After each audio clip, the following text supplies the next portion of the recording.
see the program when it comes on? And we always looked weird. It did look pretty clear. Yeah, it was. It does look better.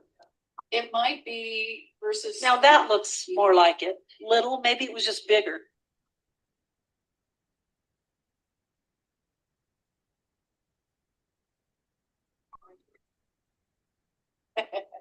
Hostess with the mostest.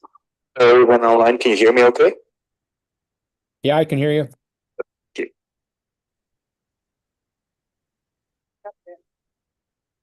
Good. Okay, we'll call this meeting of the Pima JTED Governing Board to order.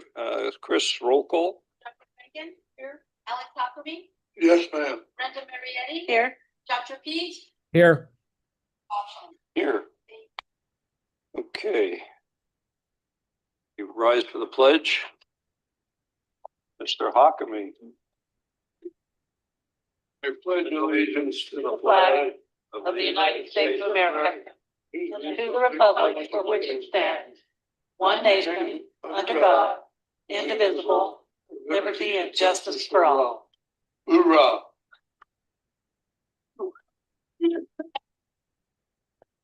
Okay, thank you.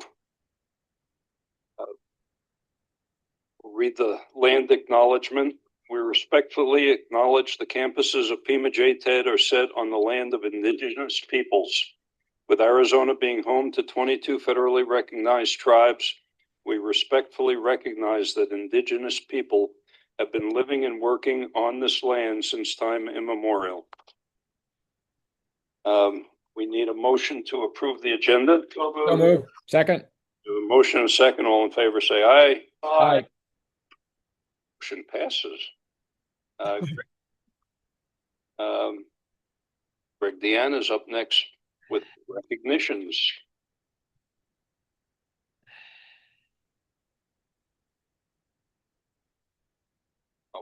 Thank you, Chairman Schlanger, members of the board, Superintendent Prather. And first, I'll turn the floor over to our Superintendent and CEO, Kathy Prather, for a special honor and recognition of the Rhinehouse Family Foundation. And we'd like to invite up Mr. Hector Corrales and his daughter, Elena.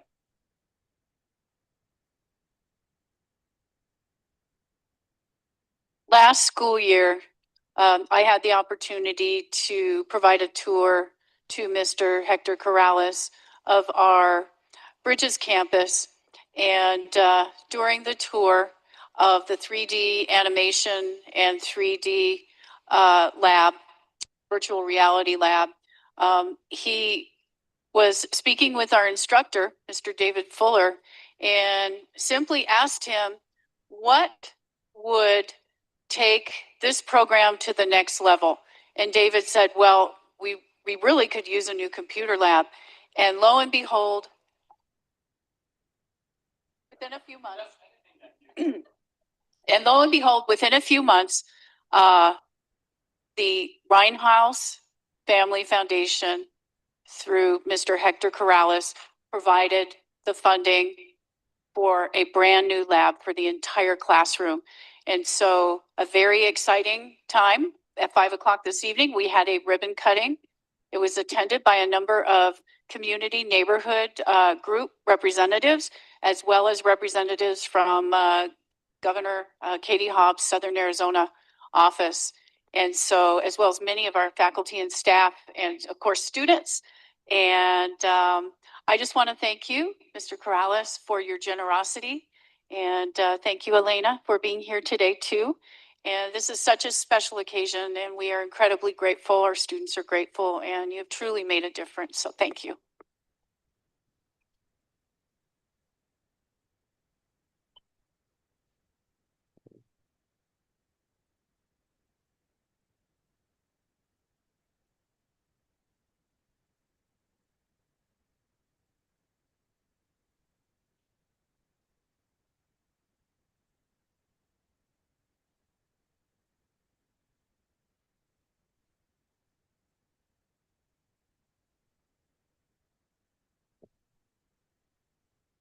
Thank you so much. Really appreciate it.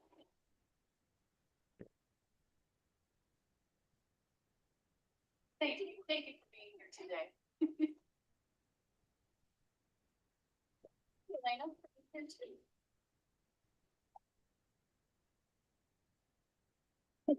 We do.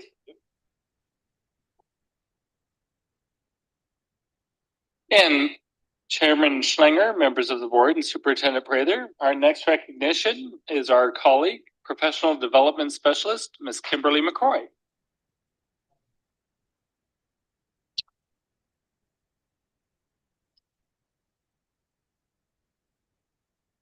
Kimberly McCroy was honored this summer with the Association for Career and Technical Education Arizona Distinguished Service Award for her impact on the whole state and beyond.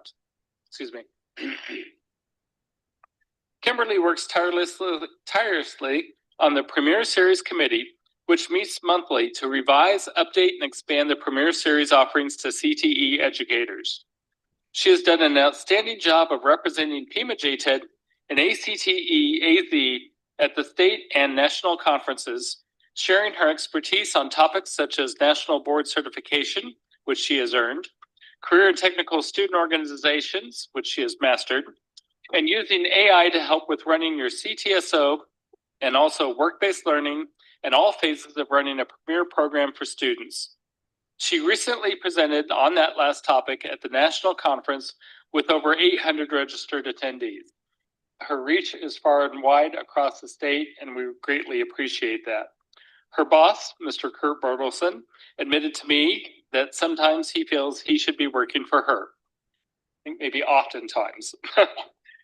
He describes her as a quite the find. He's impressed by how she uses technology to improve professional development programs and says that she has brought forth many great ideas and improvements to JTED's PD program that are helping students through our teachers now and into the future. So congratulations, Ms. McCroy. You make our district shine. Now the McCroy family, including mom, Lisa Long, well-known educator. Just kidding.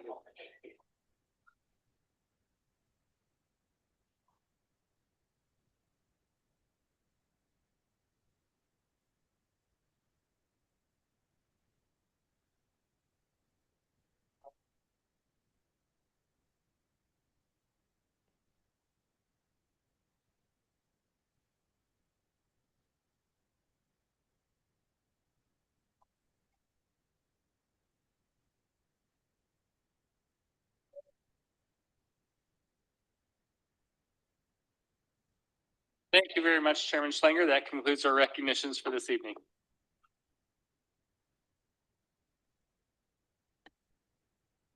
Could we have a film of Merrill entertaining those children? That was fabulous.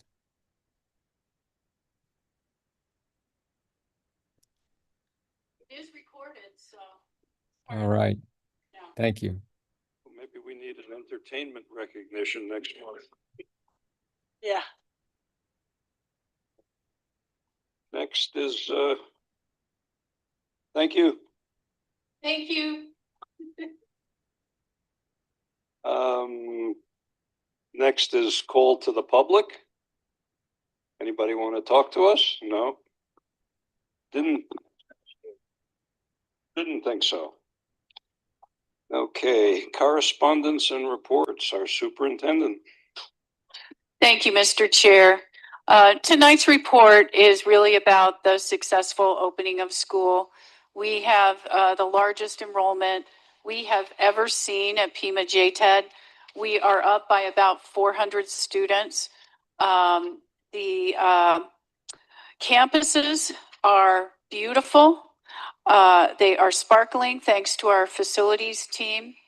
And so thank you to our team and of course, Jennifer, Isabel, and the whole group for what they did over the summer. We had remodels at multiple campuses. If you haven't seen the bistro, it's now a classroom. It looks gorgeous. We had asphalt put down, new asphalt at all campuses. We saw remodels, including at Flowing Wells Graphic Design. We had so many items refreshed, fresh paint. Classrooms look great. Our IT team installed that new lab that we were just celebrating, as well as other new labs and upgrading computers and refreshes. And So they were quite busy all summer. And then in our business office, we are rolling out a number of new initiatives for this school year. So a lot going on, but it really did seem this year that our teachers had more of what they needed at the beginning of the year than they ever have had in the past. Tonight, we were able to celebrate the new 3D animation and virtual reality gaming lab that was funded by a donor, the Rhinehouse Family Foundation. And so we were excited to celebrate that with a ribbon cutting this evening. And at the same time, also, we had representatives from the governor's Southern Arizona office. So Governor Katie Hobbs and her Southern Arizona team, she wasn't here, but the team was, and they toured, and they were pretty excited about what they saw this evening. And then we also have hired a record number of new employees for the start of a school year. I did get a count this morning from Sandra, and we are at 332 staff members, provided the list gets approved tonight that's on the agenda. So it's a long list too. We are seeming to be a place that people want to be. Good people. We need good people. And it seems that a lot of good people want to be here. So it's exciting. And we have a lot of students, so we need a lot of staff, faculty and staff.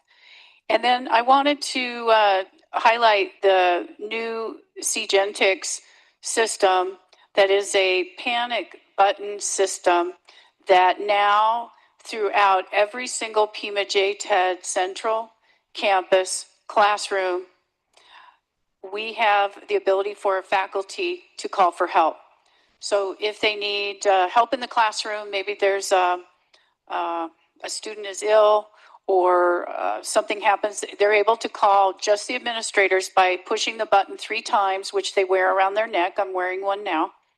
And the faculty or staff or the admin team that are assigned to assist will show up. And so we actually did see the system used on the first day of school this school year 2 weeks ago on the 28th. A student in a classroom on this campus, Bridges, fainted.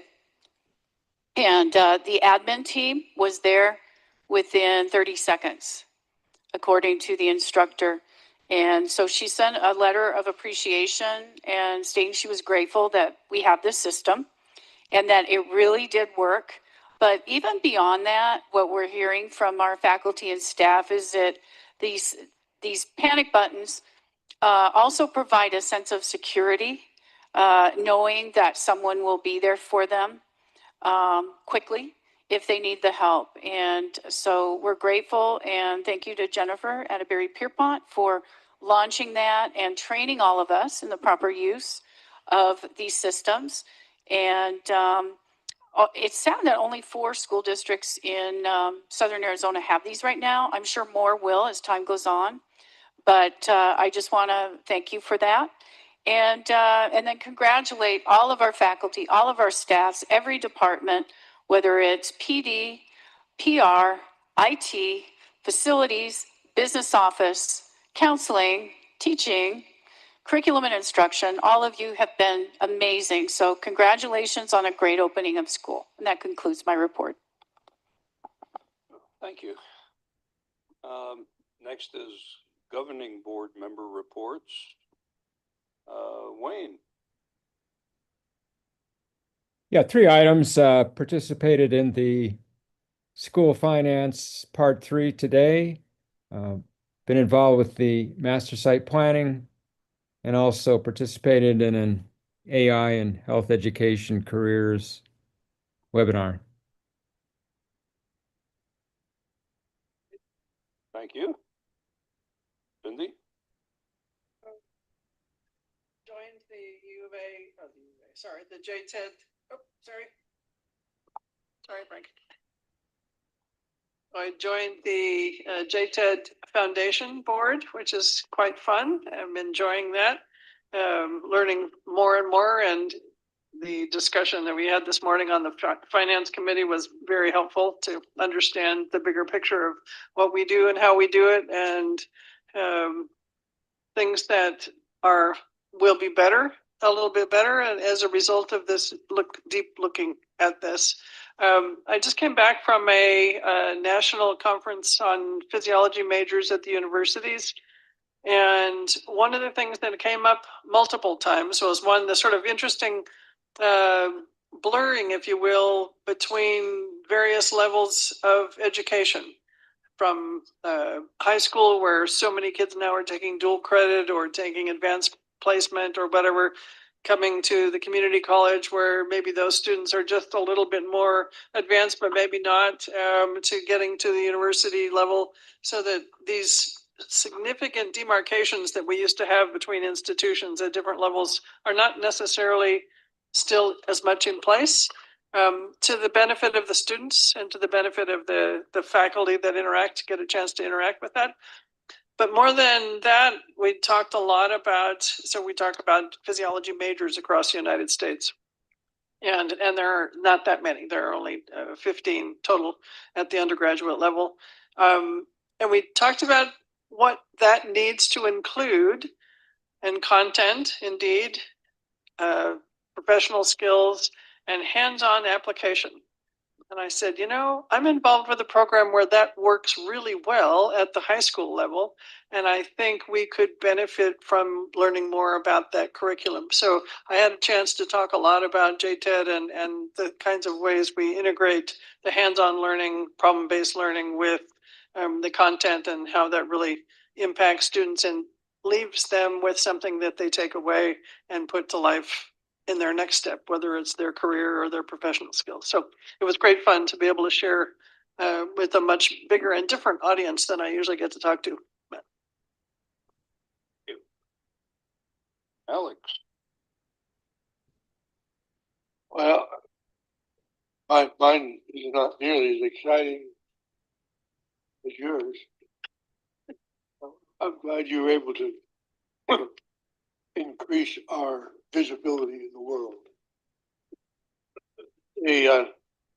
July the 18th I was here for the all staff back to school bash, which was very well attended, and I think there was a lot of enthusiasm among the old timers that have been here a couple of years, and the new timers. It's very inspiring. On the 5th of August, I attended the Southern Arizona Hispanic Chamber of Commerce Senate briefing at the University of Arizona Stadium. And we had Mark Kelly there, who gave us an update from his perspective of how things are going in Washington. And attended this meeting this morning or this afternoon with my colleagues to talk about auditing and all of the secret handshakes that have to take place to make an audit special. And that's it. And the meeting tonight, of course. Oh, yes. Okay, thank you. Thank you. Oh, I forgot the Bridges Master Plan meeting that we held yesterday. Yesterday. Yeah, it's been a lively week. Thank you. Brenda. I sent Frank a picture. Picture shows that this is the 50th anniversary of the ACCEAZ. Now, can you hear it? Yep. I sent you a picture that is the 50th anniversary of the ACTEAZ conference that was up at Lowe's and Ventana. I mean, Ventana and Weston. And I attended as a retired person, and I helped sign up on the Saturday and Sunday. And then on the Monday, I attended a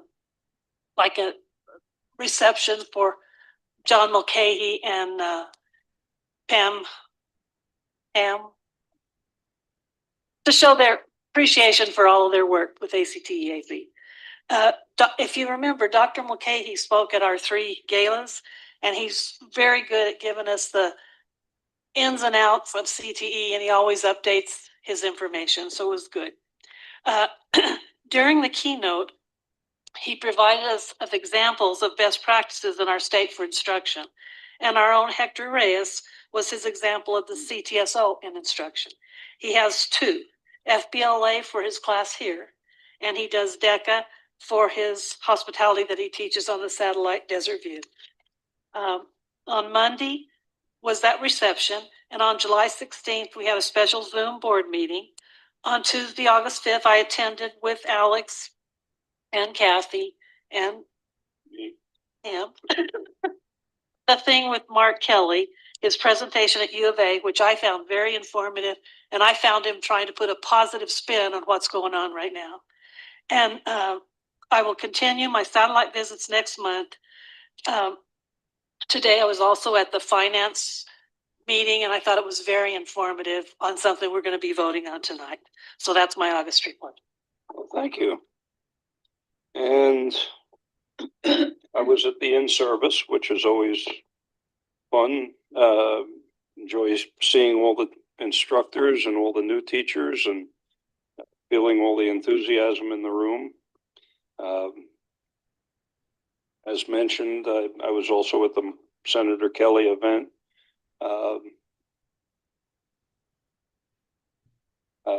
Really enjoyed that. He's very sharp, very calm, and makes a lot of good points, and is trying to work collaboratively and having a little bit of a hard time of it, but still persevering. An entertaining part of his talk was the last thing he talked about, where he was asked what it's like to go from 0 to 12,000 miles an hour in 8 minutes. And I can't begin to describe what he said, but it was fascinating. There's also the building committee, which we'll have a report on in a few minutes here. That's getting exciting. It's coming along. And that's about it. So next we have Ken McGovern. Well, I think I ruined my voice at our meeting earlier today, but I'll try to power through. Thank you, Frank.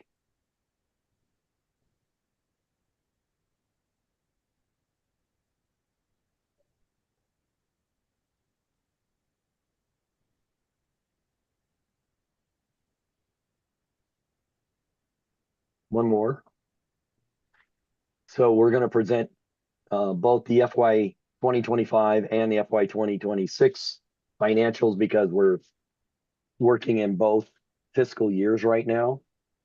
Encumbrance period ends on 8/30, but these numbers here for FY 2025 will continue to change as we work through moving monies around to make sure we don't have any errors, or as we discussed earlier, make sure we don't have negative balances in cash control funds. So these numbers are fluid until October when we present the annual financial report. But as you can see, we're on our budget control funds. We don't have any areas that pop out. The encumbrances should be zeroed out shortly once the encumbrance period ends, because we're not allowed to pay after that.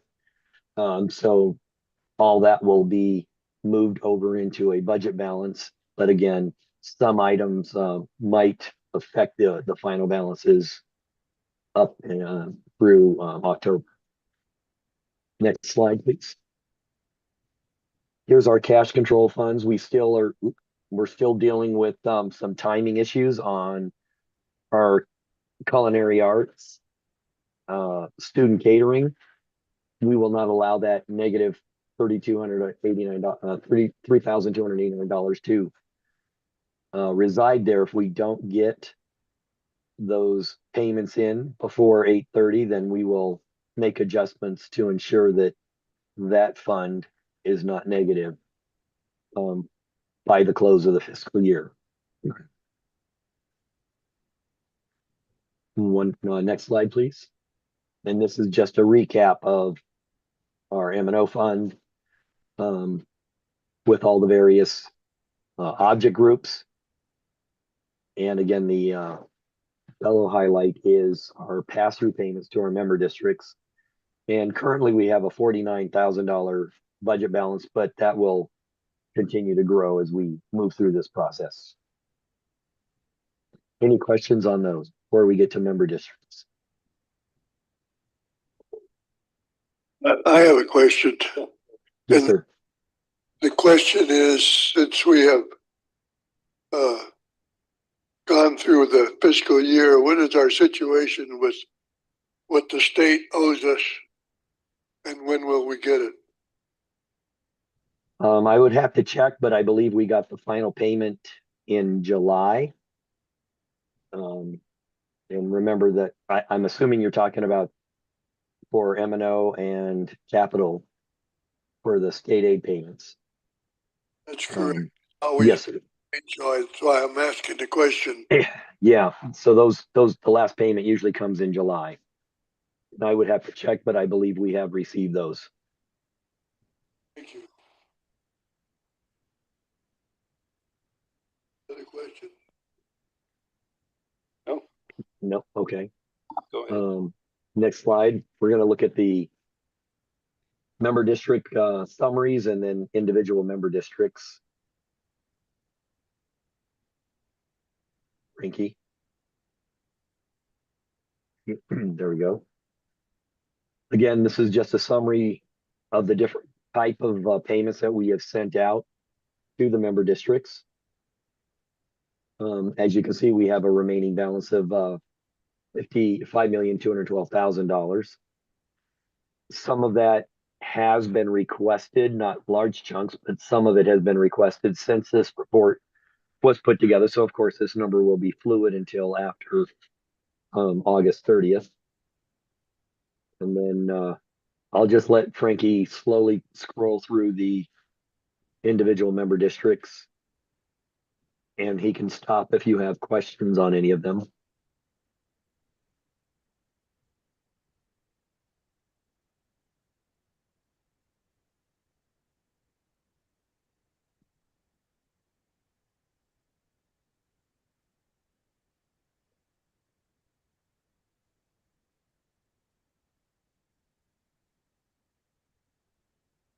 So any amount that is left over will turn into carry forward, but that won't be official until they present their carry forward plan.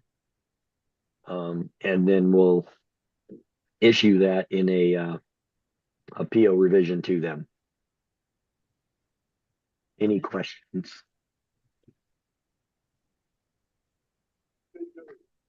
No. Okay. Now let's look at FY26. Next slide. There we go.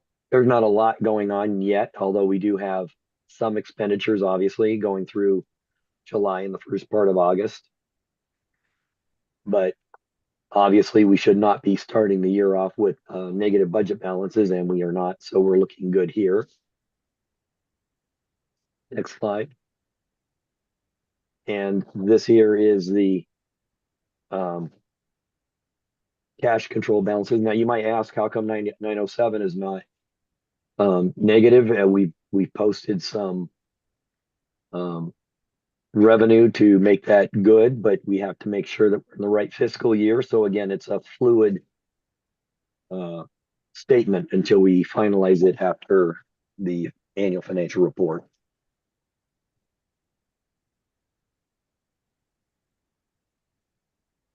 No, this is just a M&O made by object group. And I think that might be it because we don't have allocations to send out to the member districts yet. That will happen after you consider the allocation amounts that we have submitted for approval. And with that, I will take any questions.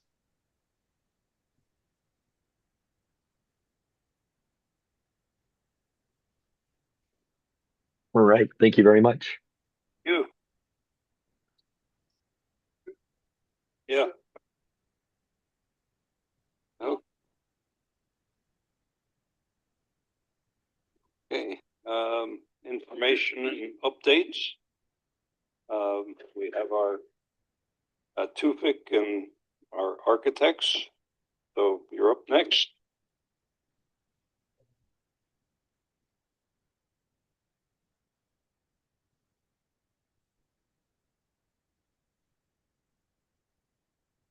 Good evening, Chair Schlinger and members of the board and Superintendent Prather. Thank you for having us here tonight. I'm Robin Schambach, principal with BWS Architects. And BWS Architects have been selected by Bourne Properties, your developer, to complete the master plan and move on into the future design and development, construction and development of Building 3. So what we want to do tonight is give you an update on where we are on the master plan. And Frankie, if you can share the presentation.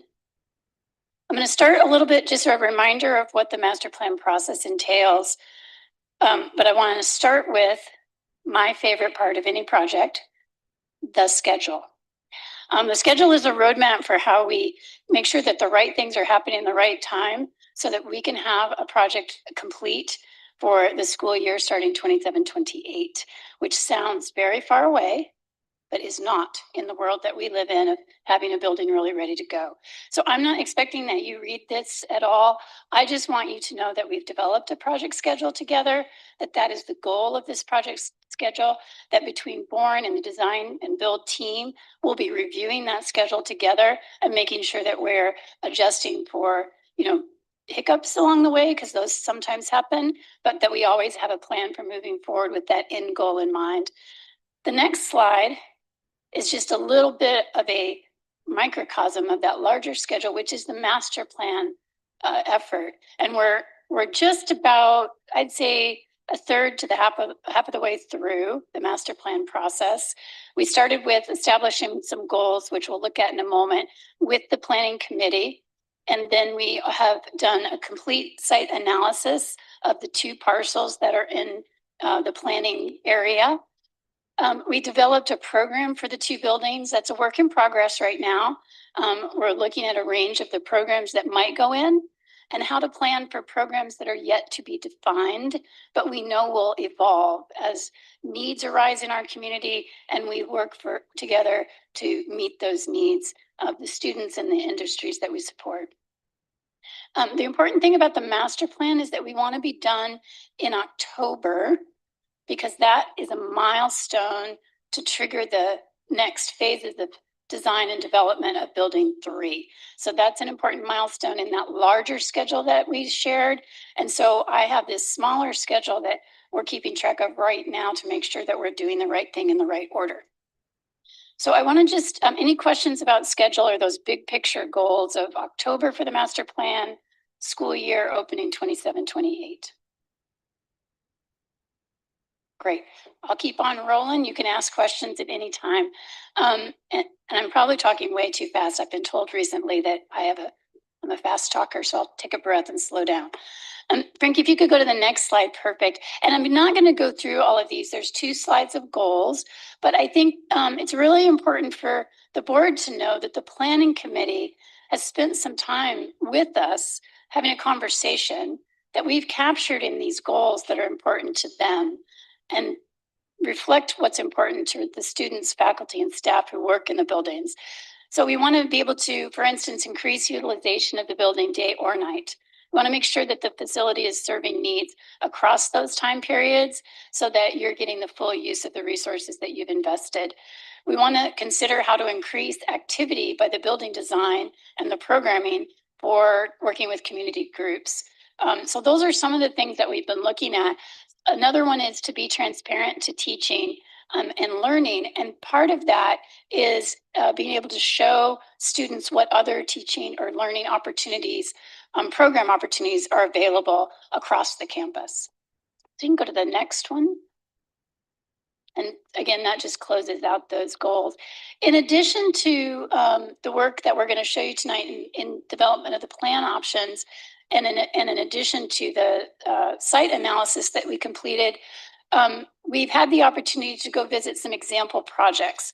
So along with some representatives from JTED, we visited the PCC Advanced Manufacturing, which is a completed project, and their machine shop, which is not quite a program that we're working on in the new building, but it's a similar in terms of using equipment in safe and productive ways. We've also looked at their construction technologies space, which is under construction right now. And then we visited CDO's construction technology program, and we're going in a couple of Fridays to visit Mica Mountain. Another activity that we have planned is we want to come back and spend a lot more time in these two existing buildings. We understand that there are things that work really, really well, and there's things that maybe could be better or you've learned from now that you've used these buildings a while. And it's important for us to understand that those aspects better. We've talked about them in the planning committee, but we'd really like to come back here and spend some time in these buildings so that we understand those things better. Okay, that's the end of my part of the presentation. I'm going to turn it over to Frank, and he's going to talk a little bit about where we are in the master plan option development and give you that progress report. Any questions on what we've talked about so far? Great. Thank you. Frank? Thanks, Robin. Thanks for having us here. I'm going to talk slow. No, I'm just kidding. I wanted to just share with you a quick overview of the process so far. On the screen is your two existing buildings and then the new 2 parcels that we're developing the master plan for. If you go to the next slide, please. That's it blown up. You can see Marketplace Drive coming in where the traffic circle is and how that connects all the properties together. Next one, please. And as a group, the next 3 images are plans that were developed based on the input that that have been provided and our discussions that we've had in the initial planning sessions. We were looking at a combination of buildings of 50,000 square feet, 75,000 square feet, 2 stories each, and the associated parking that goes with it.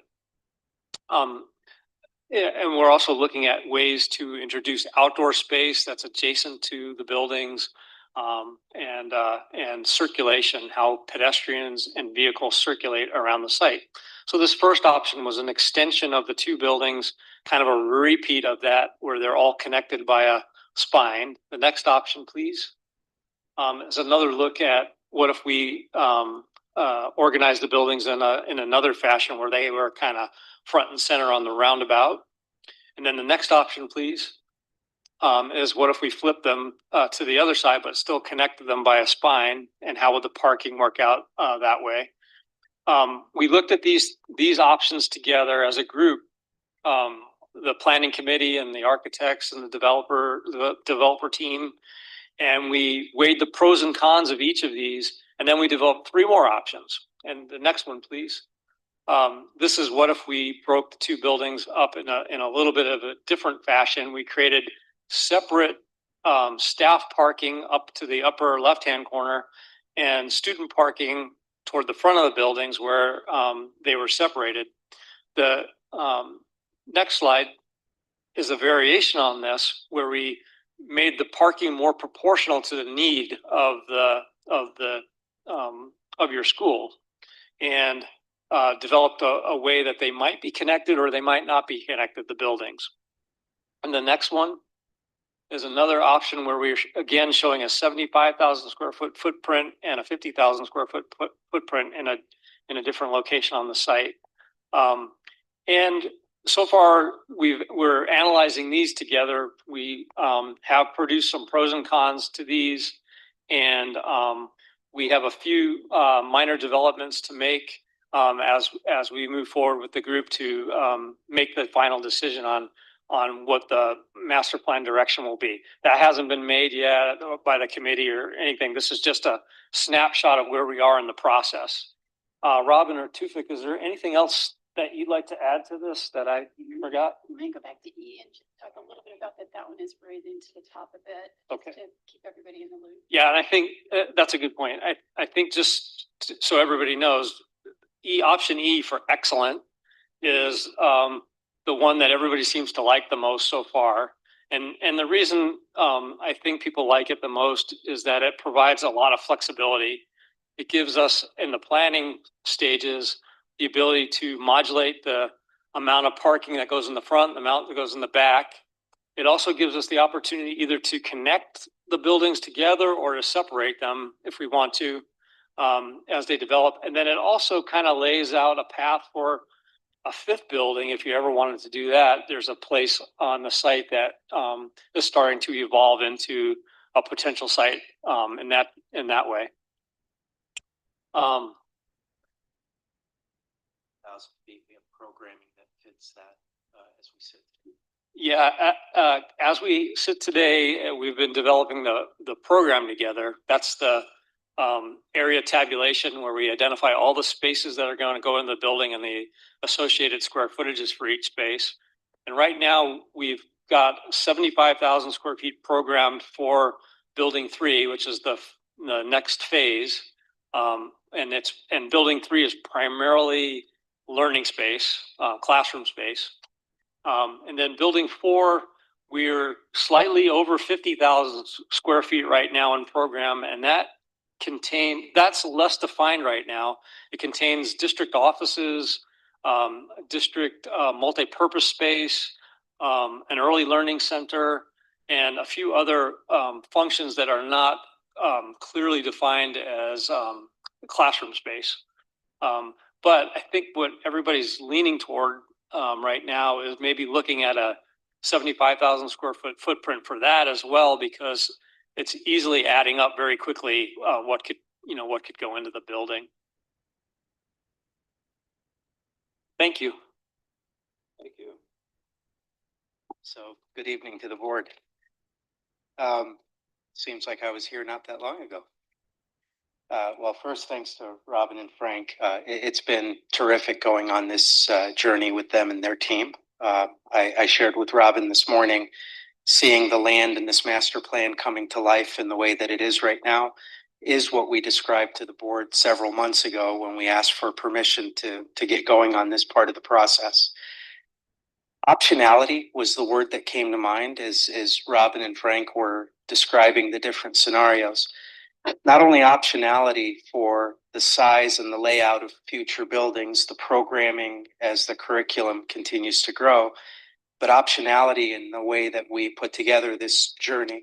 The idea was every step of the way, we would check in at various milestones. We would start what would be a 3 to 4 month master site plan effort and review and check in every step of the way with the planning committee. We would not incur all the costs up front. We would check in for every milestone and kick off only the necessary part that is needed to keep us on track for optionality of delivering a school for the 27-28 school year. And ultimately, optionality in kicking off that next building number 3. As part of the journey that we've been on, the other update for the board is we went through a fairly robust, dynamic process of selecting a general contractor, our would-be partner on this 3rd building and possibly future buildings. A group of 4 contractors was narrowed to 2, was narrowed to 1. And we're proud to share with you that Chase Builders is our selected contractor that will be working with us on this effort on the school's behalf.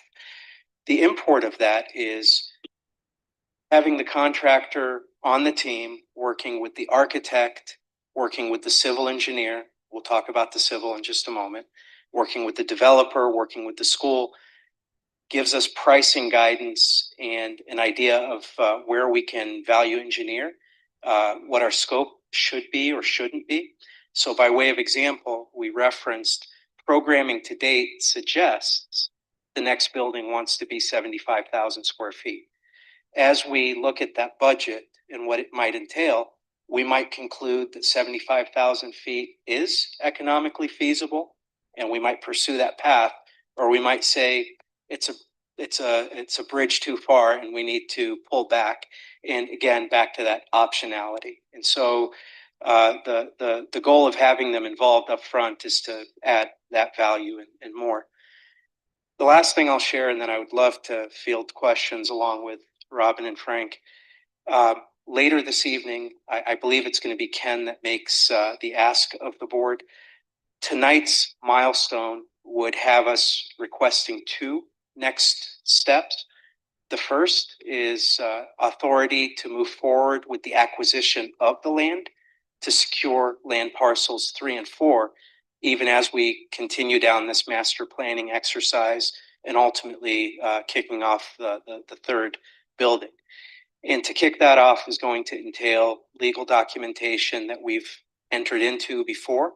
It would be to create 2 new entities and to enter into 2 new lease purchase contracts, which would be populated in due course over time as we get the exhibits to populate them. And that was the exact path that we went under on the first and second buildings. The second ask of the board this evening is going to be to engage the civil engineer that I referenced earlier.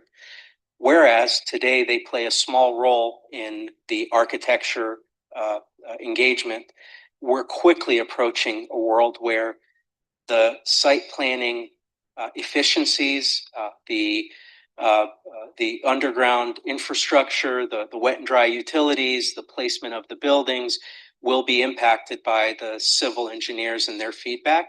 And the sooner we have their engagement, the better we are. In fact, typically we talk about a triangle that includes the architect, the civil engineer, and the contractor in conjunction with the client and the developer. So Ken will be sharing that with the board later this evening.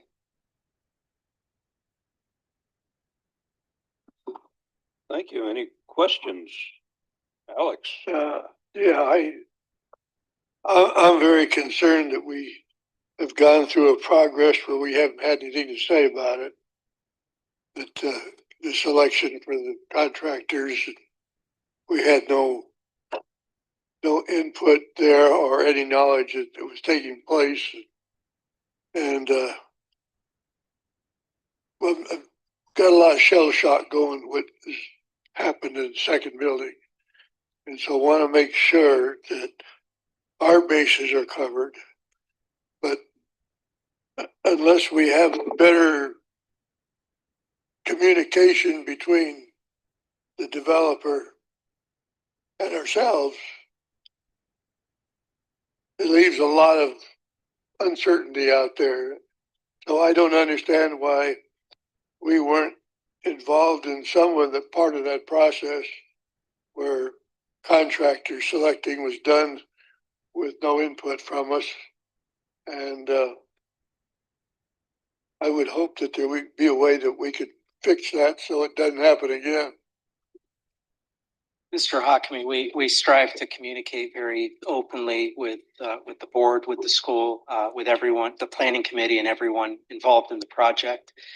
In candor, I'm not. I don't know exactly which of the topics we should come in and present to the board on versus working with the planning committee versus working with the executive team. Referencing the selection of Chase, I know that we've been having lunches with you to talk about the progress of the roof issue on this building. We'd welcome the opportunity to weave in the entire selection process and share the materials that were provided to us and the manner in which the decision was made, and see if that gets you to a satisfactory conclusion. But we have to have a better situation where we have input into what has already been done.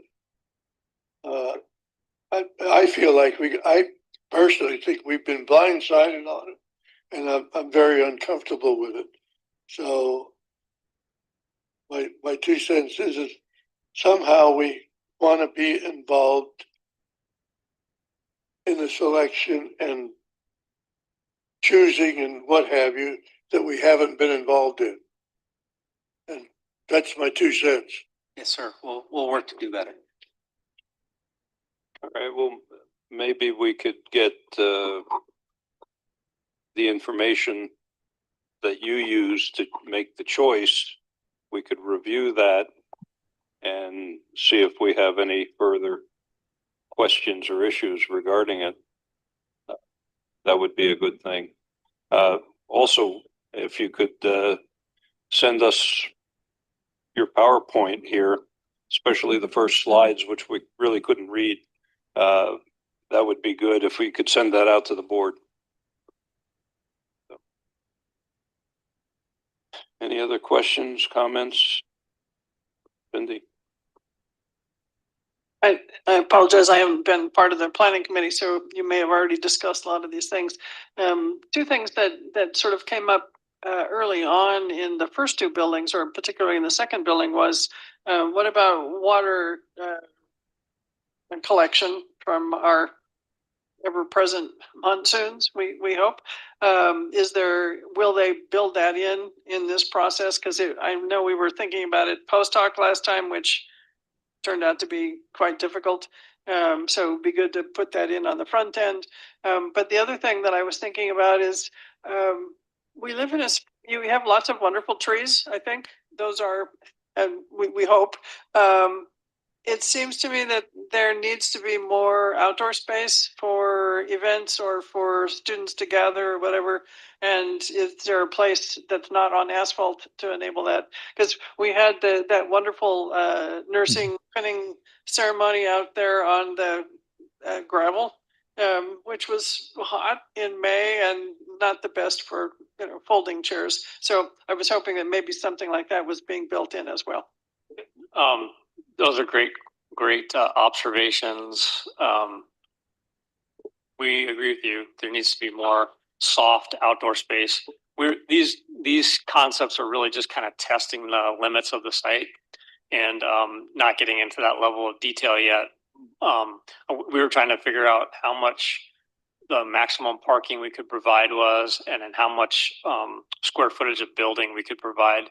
And then our plan is, once we decide on the program, what each building is going to contain, we'll kind of pull the parking back and match it to the building needs and create that outdoor soft space that we're talking about adjacent to some of the spaces within the building.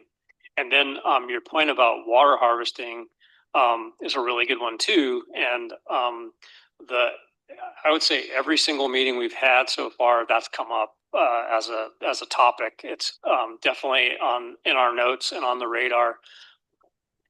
And yeah, it is one of the goals of the project to incorporate rainwater harvesting. And we've talked about some ways to do that. We're just not at that level of detail yet.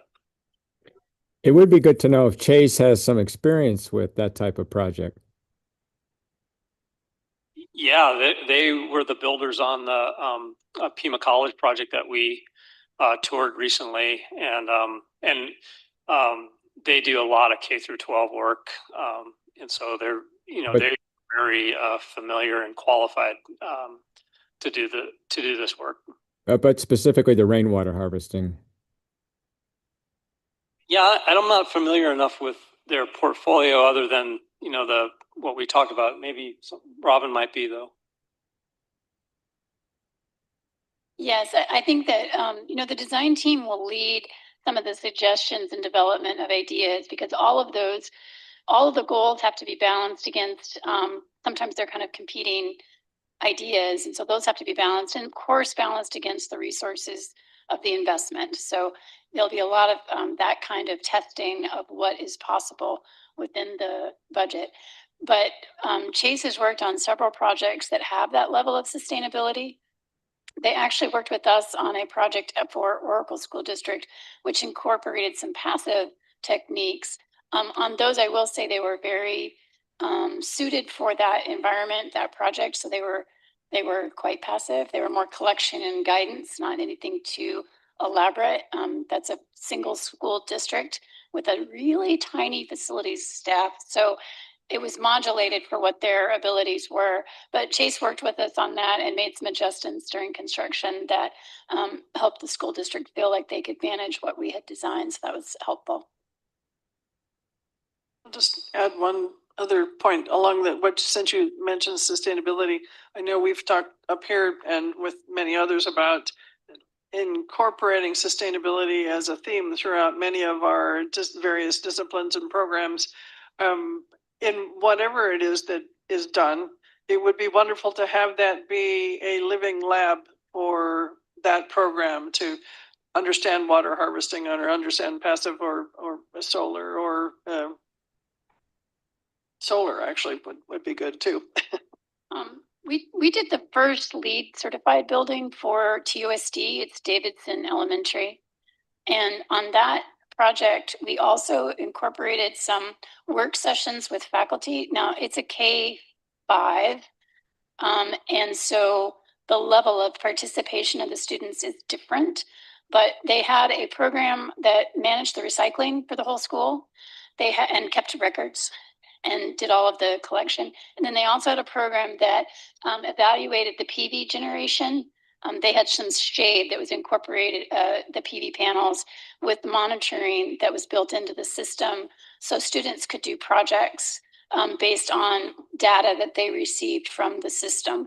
And that I think is a great opportunity for us to work with your faculty and staff to understand what opportunities there are for the building to support curriculum development.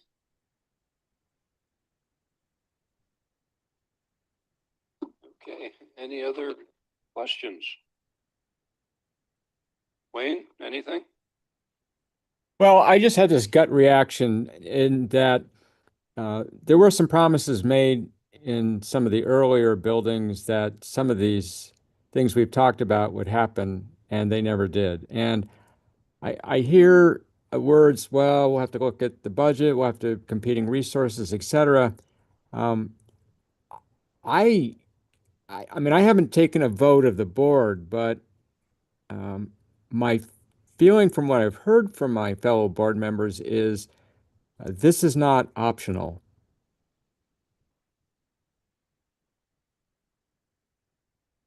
Dr. Pete noted, and as we work with the planning committee and bring the planning process to its terminus, those sustainability topics are going to be prioritized above, virtually anything else based on that guidance and direction. So we'll keep that at the very top of the list. Thank you. Okay. Thank you. And Dr. Rankin, I wanted to go back to the question that you raised. So one of the benefits, if we take a step back months ago when we talked about this path, this process of looking at all of the land in tandem and really thinking about this as the last pieces of the campus, were to allow us to really think through these topics: the open space, the sustainability, the water harvesting, the opportunity for staff parking, the layout in a way that was not discrete just to one building, but allowed the flow of an entire campus. And so this has been very beneficial for us to look at this as a entire whiteboard and not just one discrete piece for one more building. All right. Well, thank you very much. Appreciate you coming down and updating us. And Alex and Wayne and I will be at the next meeting. Thank you. So thanks.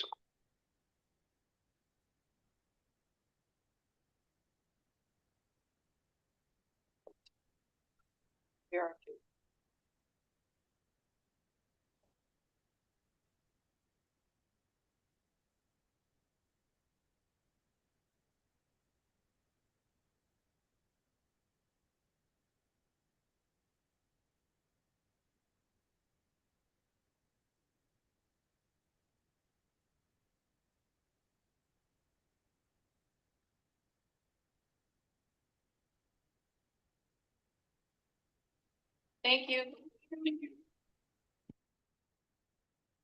Good evening, board members, Ms. Prather and audience. So I'm addressing both the staffing item and the enrollment together. And I gave you some documentations that we had sent to you as well, but just so you can look at them while we're talking. So first of all, we're going to talk about the FY26 enrollment, and then we're also going to talk about the FY26 teacher staffing information for this year. So currently we have, this year we've opened up new courses and new programs. So we have a new course of medical lab technician that's at this campus, caregiver, which is at this campus, artificial intelligence, which is at this campus, and then the intro to vet, that's a sophomore class that leads into the vet program, and that's a daytime program that was added this year for sophomores at this district, or at this campus, sorry. We also had a large wait list this year, and so we added sections of construction, welding, medical assisting at this campus, and then cosmetology. We also have an extra section of first year at Camino Seco, and then last year we added a first year section at Masterpieces. So they moved on to second year. So now we have 6 sections at cosmetology at Masterpieces. So growth in all 3 of the campuses. Our total evening enrollment is 2,117. That's unduplicated. And so duplicated, it's up to 28 to 3,000. You note at the bottom of the slide here is that we are still working in the process of getting all the enrollment into Power School. So I'm going to request to probably come back in September, September or October to give you updated, finalized numbers once all the students get into the classes. So, and so that, so that we can tell you for sure where the classes are, because partly what happens is that we get the daytime enrollment from Flowing Wells and Mountain View, and they're, they start later than us. And so we're, trying to get that all into our school at this point, but that's our student information system. Okay. So as far as staffing goes, so we have this year 14 new first year teachers. And that is, as I mentioned, and is from the expansion of programs and sections, and then new programs. And then we have 12 new teachers for year 2, and then year 3 are 11. So, it's the largest group, so we have our instructional coaches, we have our PD and our administrators working, focusing on how we are supporting all of this new staff. We are coming to present to you next board meeting as a group to talk about how we are collaborating and working with the new teachers in the district. So then that will be a presentation next board meeting. We have, and it's like, I don't know why the year 4 is like, it's 3, it's just kind of stands out. It's like 3 students for that 4th year. And then for teachers that we've had for 5 or more years, we're at 20 teachers. So we have a wide variety of experienced teachers, and then also new teachers. And then one of the things I did not address is, I gave you the information that I shared that shows you per section where the classes are right now at the campuses, and you can see for like Bridges, what their daytime enrollment is currently, because that's also fluctuating, first couple weeks of school. The evening classes, same thing you'll see for Mountain View and Flowing Wells, that you'll see both the daytime and the evening on this document. And then the other document that I gave you, Brenda asked to know where the students are coming from. So the other document shows you the district, and then you can see from the different campuses for those districts. Where it's like, for instance, Amphi sends 158 students to us, and a pretty variety amount from each of the campuses that is at Amphi.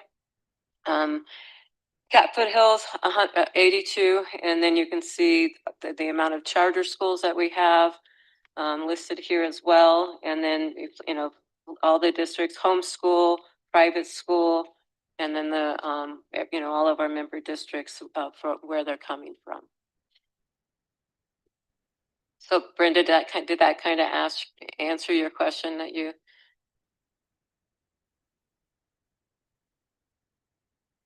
Say that again, I'm sorry. Program, 7 kids. So for the, Intro to for the first year, yeah, yes, that would be for that sophomore class at this time. Are they still recruiting? They're still, they're still having students coming into those classes. And actually so she has 2 periods. So one has the 7 students and the other one has 13 students in it. And the certified caregiver, just 5? Yes, at this point.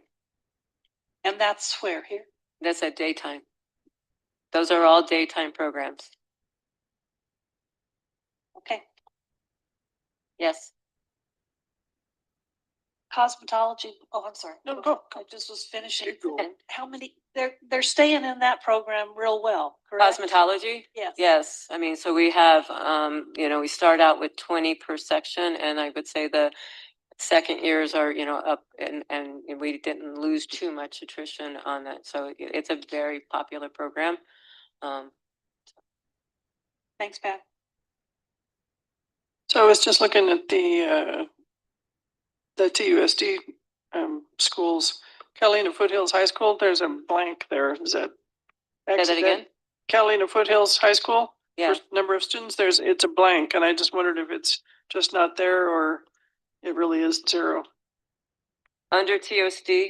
Yep, that's So what has happened too is with cleaning up the data, you'll notice that there are high schools that are listed twice.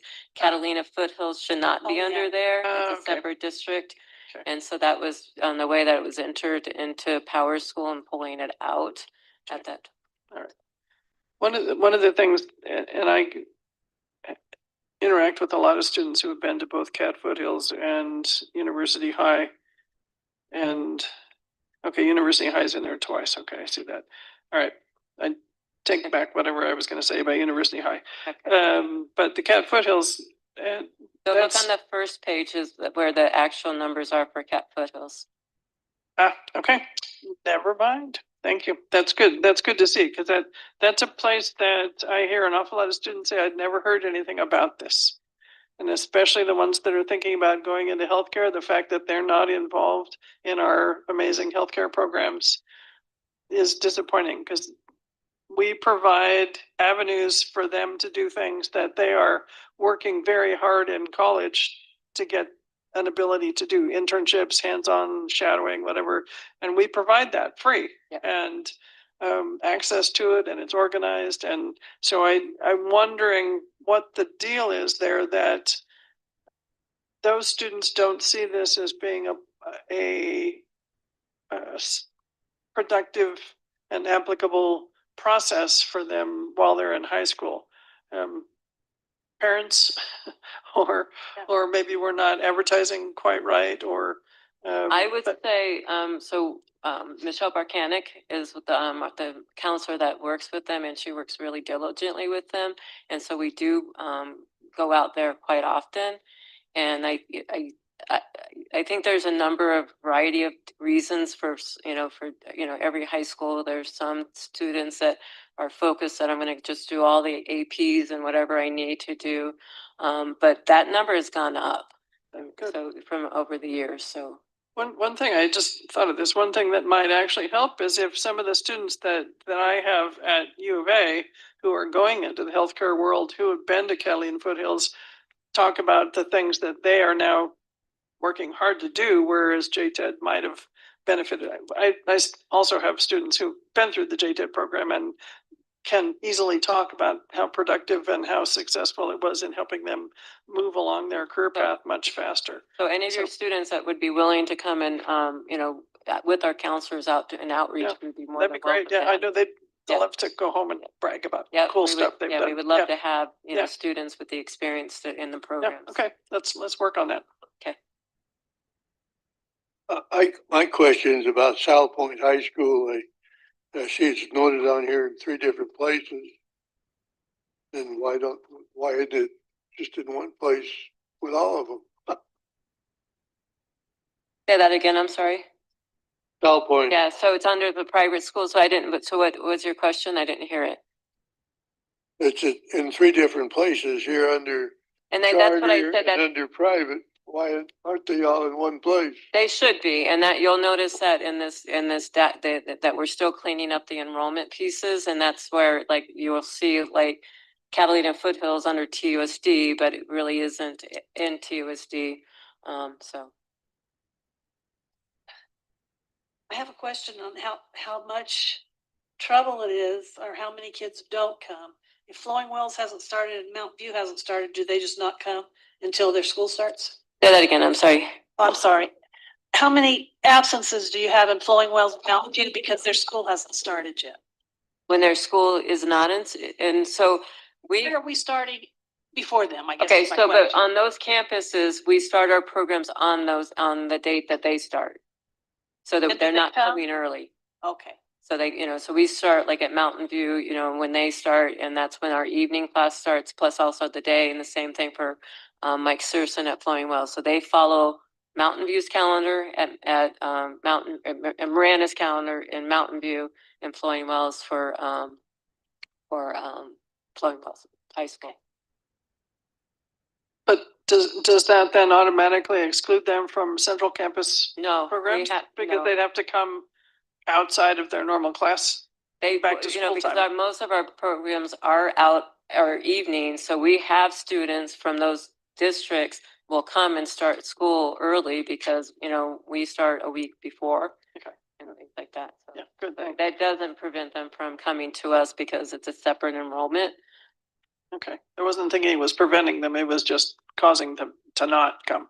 No, they come, and we do have what happens occasionally is that, their parents have scheduled a vacation or whatever reason, and they were like, oh, wait, you start this class a week earlier, but they'll communicate with us to say that, we're on vacation or we're coming, but they still are attending.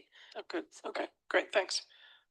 We don't have any classes that might not go because of the numbers, right? No, we have no classes this year that we closed.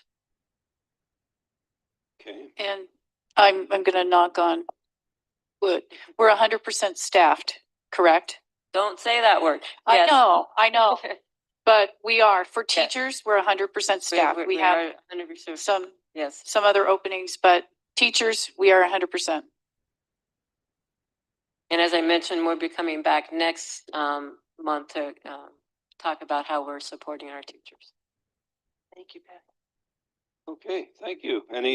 Any other questions or? Thank you. All right, thank you, We have Patty. a calendar update. Thank you, Mr. Chair. So August 26th, we have the Southern Arizona Hispanic Chamber of Commerce 40 Under 40 at the Tucson Convention Center, not Star Pass. It's at TCC this year, 8:30. Attending Dr. Cindy Rankin, Brenda Marietti, Kathy Prather, Patty Greenleaf, Juan Rojas, Joanna Fontes, and Amanda Sameza, as well as Craig Mills. Tuesday, August 26th, Walden Grove High School, ribbon cutting, building additions. And that is at 5 p.m. We don't have an attendance list at this point to please. I'm attending. So we have Bob and Alex and Brenda attending as well as myself. And then in September, Thursday, September 4th through Friday, September 5th is the ASBA Law Conference in Phoenix. And attending Kathy Prather, Alex Hockamy, Kenneth McGovern, Tina Norton, Patty Greenleaf, Jennifer Atterbury Pierpont, as well as our legal counsel, Lisa Ann Smith, who's here. Thank you. And we'll see you there. And then Saturday, September 6th, ASBA Delegate Assembly, and Dr. Cindy Rankin will be representing you all at the Delegate Assembly. And then on Monday, this is an addition that may not be on your list. So heads up, find a pen.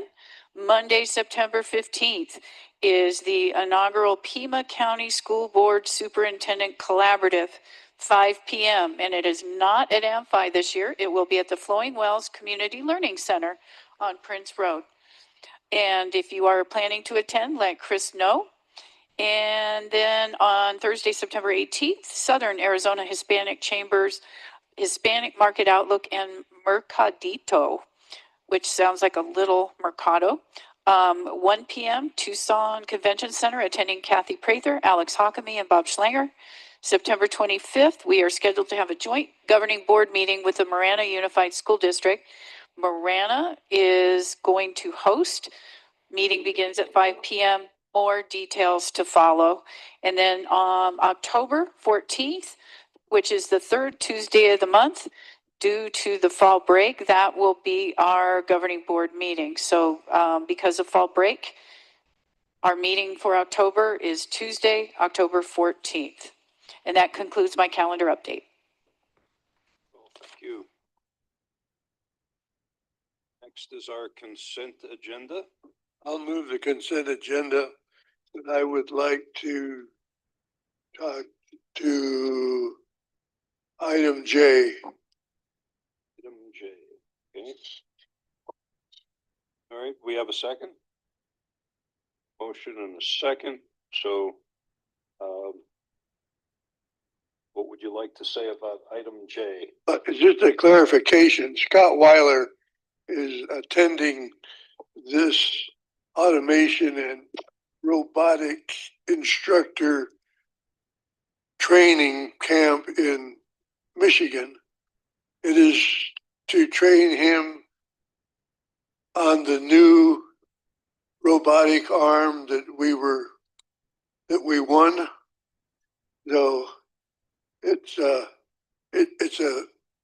good investment to have our teachers understand what's going to go on with the new vote. But I wanted to call attention to the fact that that was a very sizable award when we were awarded that robotic arm. And Kathy, you may Yes. want to expand on that. Absolutely, sir. And the training package, it was a part of the award from Skills USA from FANUC. And we will be having a celebration and a recognition later this fall about the arm where our PR team, Greg, is coordinating with the FANUC and the Skills USA folks to do an official celebration recognition. Okay, any other? Well, I didn't pull it, but can I ask a question about another thing? Sure. On the personnel and staff, it showed resignation of Ross Shear. Just last month, we approved him to be a hearing officer.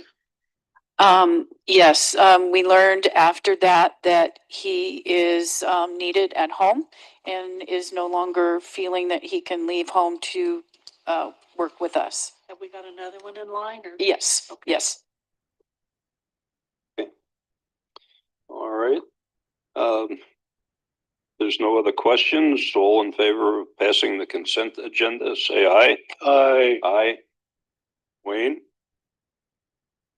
Hello, Wayne. Aye. Aye.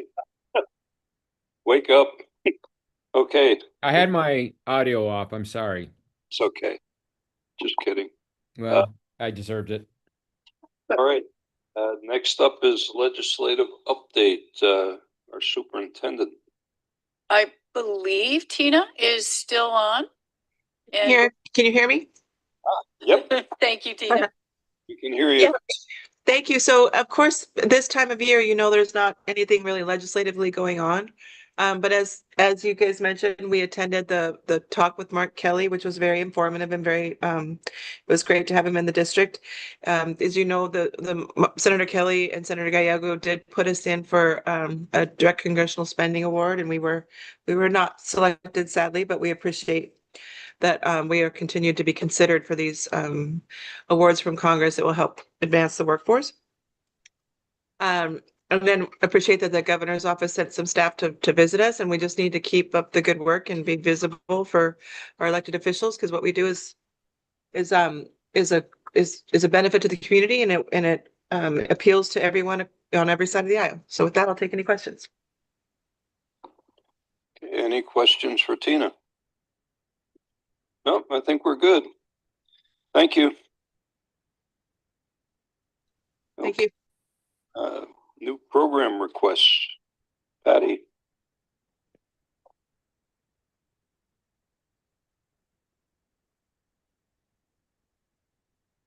Good evening again. So I'm presenting programs for both Nogales and Vale, and Aaron Schmidt is here to talk to you about the new programs from Vale. So I'm going to have him come up first and talk about the 3 programs that they're requesting new.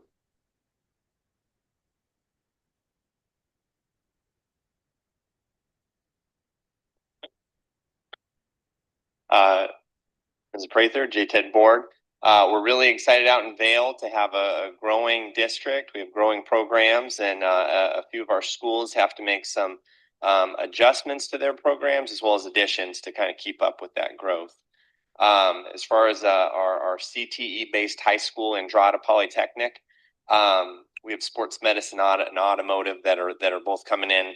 Automotive collision, to be specific. And the purpose for that one is we just have a growing program. I think that freshman level of funding that we've been allotted has allowed us to serve just a greater number of kids. When you serve a greater number of kids, they want to get more stuff done. And so for us, it's taking that really robust automotive program and including collision as an option within it for our students.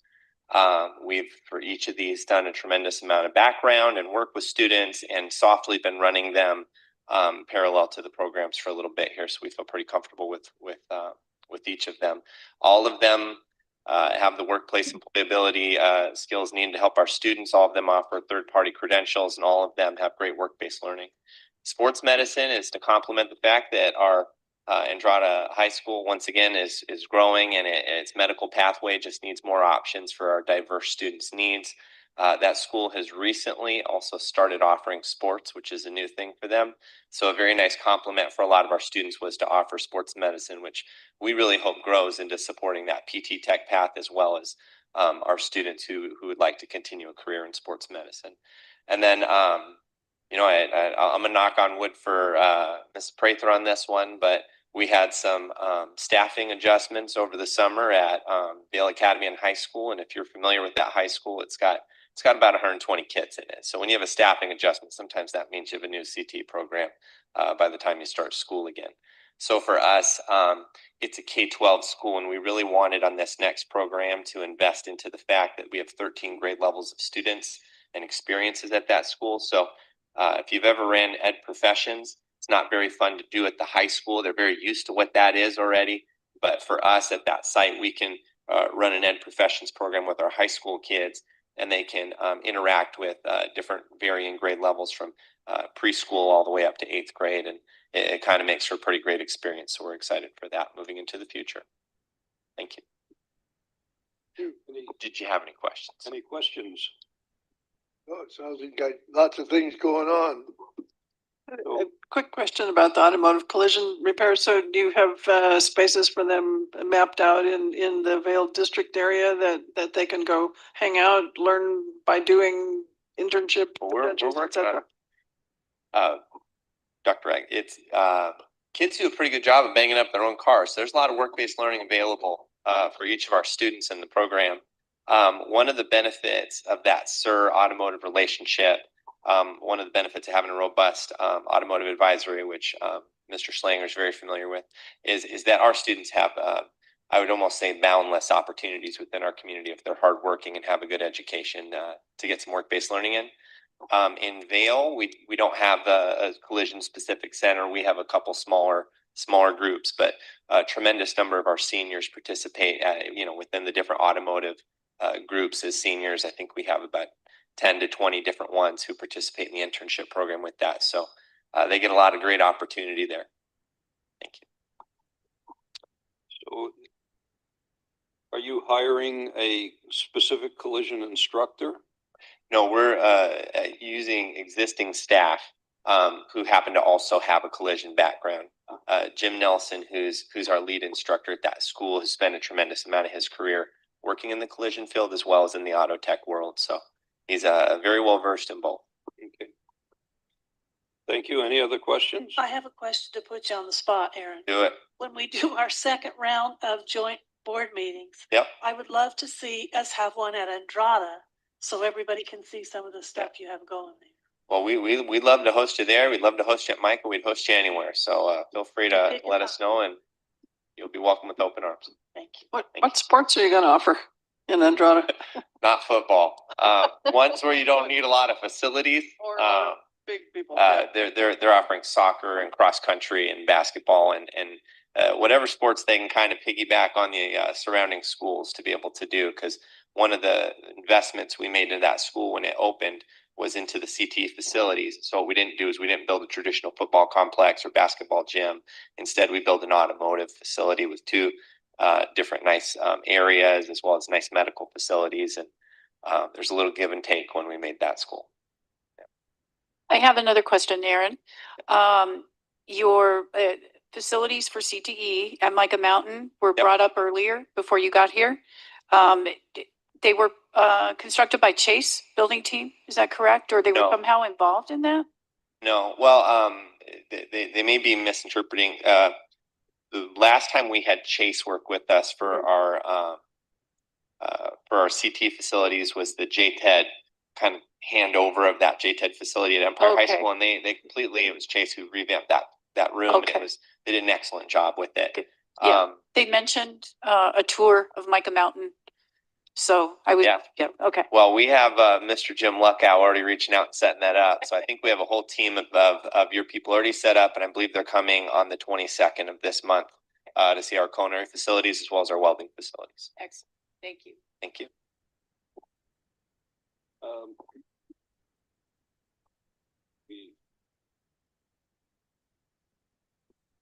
So we should do a separate vote. Well, it's two items. You could do them together. Alice, and then vote on. It's up to you. Let's vote now. Yeah, let's have a motion to approve the programs for Vail. So moved. Second. We have a second. All in favor, say aye. Aye. Aye. Aye. Approved. Great job. Yes. Thank you, Aaron. Yep. You can breathe now. Next. So the next one is for Nogales, and so they're going to offer a construction program this year.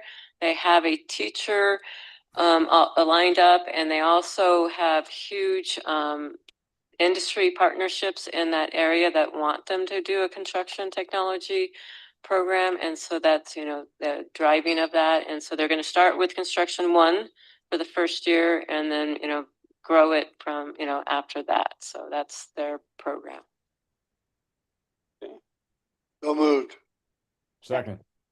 Second, all in favor, say aye. Aye. Thank you. More programs. Wonderful. Okay. Next, Ken.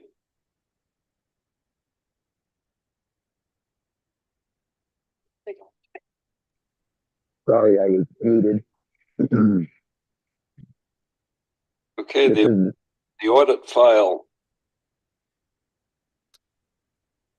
yes, the 2 audit reports that we discussed earlier today, we're presenting to you for acceptance in a roll call vote. Okay. Yeah, roll call. Do we have any questions? We do a roll call vote.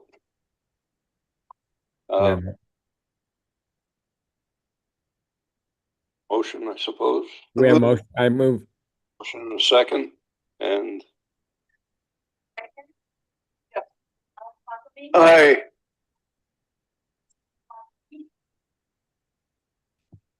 Dr. Pete. Aye. My audio is not working well. That's okay. That's okay. Yes. Yes. Okay. So we got through that. That's approved.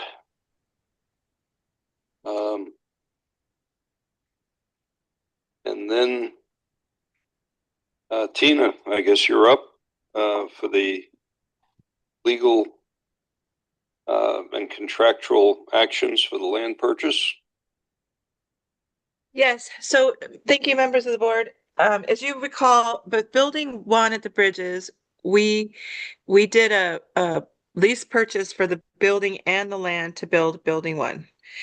And then not soon after building 1 was completed, we realized that we were probably going to have a need for another building. And so we did a lease purchase or we entered into an agreement to buy the land for a potential building 2, and it was a 3-way LLC with Bourne, Gary Brav, and JTED. So this board approved to put a third of the money down for that second plot of land. Dina, IT, sir, you need a remote switch. You don't see that on the screen? What's the matter? She's there, but we just can't see her. She's moving. Okay, sorry. Dina, Can you hear me? now we can. Now we can. We lost you for a minute. Oh, I'm sorry. Okay, so anyway, with the second building for Bridges 2, Bridges 2, we entered into an LLC with Bourne and BFL and the JTED to have a 3-way partnership owning the lot for building 2 in preparation for building 2. And when we did a lease purchase for the building, we included the 2/3 payment we owed to Bourne and Gary Brav to pay off that land. So now we're talking about a potential buildings 3 and 4. So this is even a little bit different than even the first building or the second building. With buildings 3 and 4, we're asking the board for approval to go ahead and we're using 2 fixed words, take down the land purchase for buildings 3 and 4, but basically approval for us JTED to buy those parcels of land where the future buildings 3 and 4 would be built. And then also enter into the next phase of the planning for the site, which would be kind of the civil engineered drawings and the continued planning of the future buildings 3 and 4. So right now what we're asking for, again, different than buildings 1 or 2, but we're asking to purchase the land that a future building 3 and 4 would be on and invest in those civil drawings and continue the planning process for an ultimate lease purchase on building 3, hopefully, and then building 4 soon after. So with that, I'll take any questions. So move. So I know I saw it in the board book, but just to go over the purchase price for the 2 parcels. It looks like for building 3, it's 2.640389, and for building 4, it's 2,240,838, and for the civil engineering, not to exceed 100,000. Just so we're all on the same page. That's correct. Any questions or? I have a question. I know you're talking about the planning committee. Are you guys taking minutes or sending us minutes on that? I am not taking minutes. Are there any minutes being sent out that I just missed? I believe Robin has detailed notes. I'm not sure that there would be minutes because it's not a public meeting, but I believe Robin, our architect, takes notes from every meeting and builds the agenda. Is that correct, Kathy? Yes, it's often their assistant or one of their interns that is there and will take notes about what was discussed and then send those out to the committee. I'd like to see them if we can. And I know that I'm on the list and I haven't gone, but I'm wondering what data you're using to make the decisions on square footage, stuff like that. Separate discussion perhaps, or I can talk to you about it afterwards, but I think we as a board need to be informed on all of that. sure. Well, that's what we're talking about tonight. When they presented, we started out with the concept of 50,000 square feet because that's what we have 2 buildings of. But as Kathy's pointed out many times, whenever we build something, it's full before we open. And so we're talking about 75,000 square feet and maybe not building the whole thing out, but building the shell, which is much more efficient money-wise. And then as the need grows, you can finish out the inside. So the discussions have been wide-ranging and no decisions have formally at all. But it wouldn't be a bad idea to get the notes out to the entire board after each meeting. That would be good. And I did ask to have notes from the presentation sent out to everybody.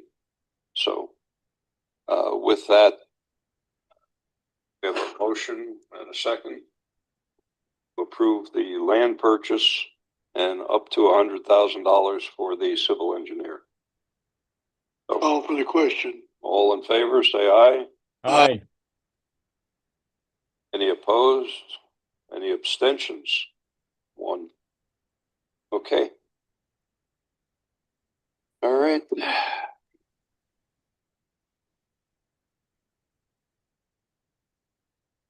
Discussion on board meeting dates.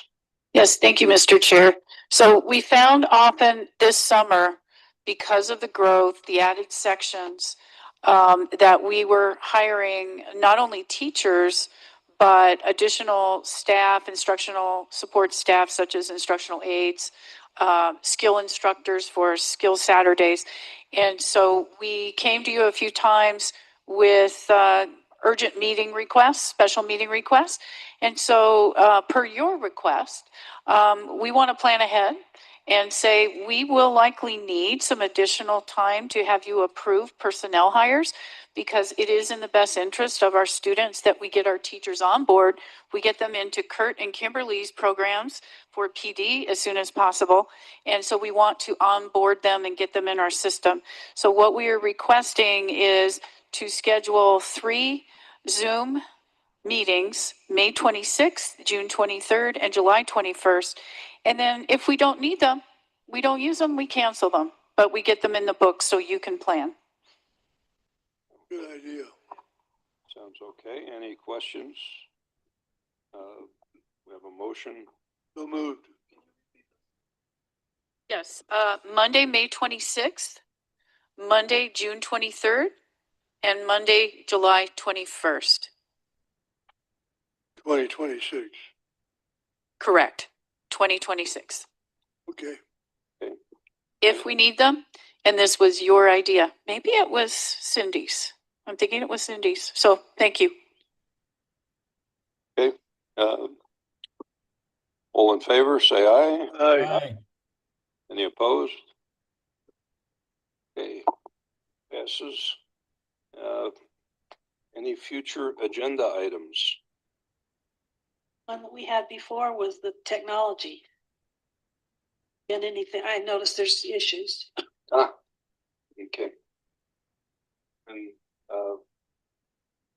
I think we wanted to make sure we schedule a study session to look at the audit reports, so that we're a little more prepared. Anything big like that would be nice to see. Yeah. So we probably ought to have another meeting on the new buildings. Bring people up to date on those. Sure. That should be a recurring, I think that should be a recurring item, to keep everybody up to date. That's the idea, so that we can bring it up to date. Okay. What's been going on. Is it big? Any other? Where we are is what we have been doing for the last. Yeah. Come up with something. Show people. Okay. Any other future agenda items?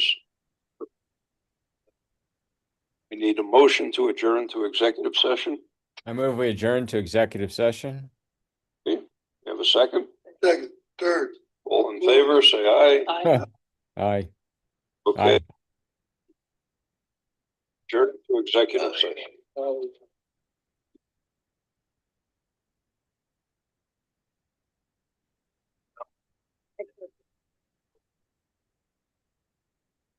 All right, we will go to the conference room and we will be calling in 3, Tina and Kenneth and Wayne. Okay. I'll be ready for your call. Thank you, guys. Thank you.